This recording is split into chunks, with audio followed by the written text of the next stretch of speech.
이른바 대저대교 환경영향평가서 일부가 거짓으로 작성된 사실이 환경청 조사 결과 드러났습니다. 법을 위반했다며 낙동강 환경청이 이 업체를 경찰 고발까지 했는데요.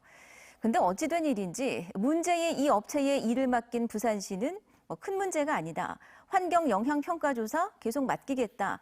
이런 입장을 보이고 있습니다. 들어보시죠. 송광모 기자입니다.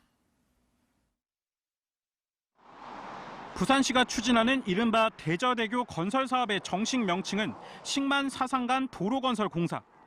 사상구에서 강서구까지 8.3km를 잇는 사업으로 공사비만 4천억 원 규모입니다. 대저대교는 이 사업의 핵심 구간으로 각종 개발로 몸살을 앓아온 낙동강 문화재보호구역 끝자락을 지나게 됩니다. 제가 서 있는 이곳은 문화재 보호구역으로 철새들의 서식지이기도 합니다. 그런데 계획대로라면 대저대교는 이 자연지형을 관통해서 지어지게 됩니다. 환경영향평가가 그만큼 중요할 수밖에 없는 이유입니다.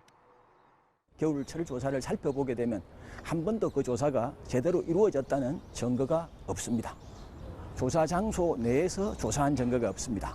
제출한 사진은 조사구역을 벗어나 있고 낙동강유역 환경청도 지난해 12월부터 생태 보고서를 작성한 부산의 한 업체를 자체 조사했습니다.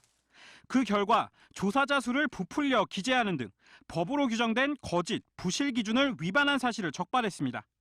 환경청은 법 규정 자체를 위반한 것으로 보고서 전체의 신뢰성에도 문제가 제기될 수도 있다며 추가 조사를 위해 해당 업체를 경찰에 고발했다고 설명했습니다.